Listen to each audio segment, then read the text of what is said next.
മാനസികമായിട്ടുള്ള പ്രശ്നങ്ങൾ മൂലമുണ്ടാകുന്ന ശാരീരികമായിട്ടുള്ള വേദനകളെയാണ് സൈക്കോസൊമാറ്റിക് പെയിൻ എന്ന് പറയുന്നത്. മനുഷ്യന് തുറന്ന് സംസാരിക്കാനുള്ള ഒരു സാഹചര്യം സമൂഹത്തിൽ ഇപ്പോൾ ഇല്ലാണ്ടാവുകയാണ്. അങ്ങനെ ആവുന്ന ഒരു സാഹചര്യത്തിൽ എന്താണ് സംഭവിക്കുന്നത്? ഒരു ഇമോഷണൽ സപ്രഷൻ ഉണ്ടാവുകയാണ്. അവനവൻ്റെ ഉള്ളിലുള്ള വികാരങ്ങളെ എക്സ്പ്രസ് ചെയ്യാൻ വഴികളില്ലാണ്ടാവുകയാണ്. നമ്മളൊരു ഹൊറർ ഫിലിം കാണാൻ പോവുകയാണ്, നമ്മൾ ഭയന്നിരിക്കുകയാണ്. നമ്മൾ എങ്ങനെയാണ് ഇരിക്കുക? ഒരിക്കലും ഭയങ്കര റിലാക്സ് ചെയ്തൊന്നും ആയിരിക്കില്ലല്ലേ നമ്മളിരിക്കുക. നമ്മൾ ഷോൾഡറൊക്കെ ഒന്ന് ടൈറ്റ് ചെയ്ത് ഒന്ന് മുറുകിയായിരിക്കും നമ്മളിരിക്കുക.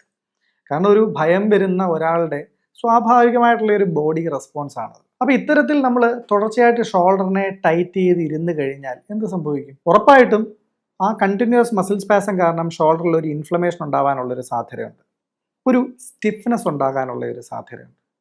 ഇത്തരത്തിലുള്ള സ്റ്റിഫ്നെസ്സും ഇൻഫ്ലമേഷനും ഉറപ്പായിട്ടും അവിടെ ഒരു വേദന ഉണ്ടാക്കും. അതുകൊണ്ട് തന്നെ നമുക്ക് പറയാൻ കഴിയും മിക്കവാറും ഉള്ള ഷോൾഡർ പെയിൻ്റെയൊക്കെ കാരണം ഒരു ഇൻസെക്യൂരിറ്റിയാണ്, ഫിയർ ആണ് എന്ന് നമുക്ക് പറയാൻ കഴിയും. ഏത് തരം ഇമോഷനാണ് അനുഭവപ്പെടുന്നത് എന്നുള്ളതിനനുസരിച്ച് ഈ സൈക്കോസൊമാറ്റിക് പെയിൻ എവിടെ അനുഭവപ്പെടുന്നു, എങ്ങനെ അനുഭവപ്പെടുന്നു എന്നുള്ളതിനും വ്യത്യാസമുണ്ട്. ഈ സൈക്കോസൊമാറ്റിക് പെയിനിനെ എങ്ങനെ മാനേജ് ചെയ്യണം? നമ്മൾ എങ്ങനെ സംഭവിക്കുന്നു എന്ന് പറഞ്ഞതിൽ തന്നെയുണ്ട് അതെങ്ങനെ മാനേജ് ചെയ്യണം എന്നുള്ളതിൻ്റെ ഉത്തരവും. കാരണം ആയുർവേദം പറയുന്നത് നിദാന പരിവർജനമാണ് ചികിത്സ എന്നുള്ളതാണ്. രോഗകാരണത്തിനെ ഇല്ലാണ്ടാക്കുന്നതാണ് ചികിത്സ.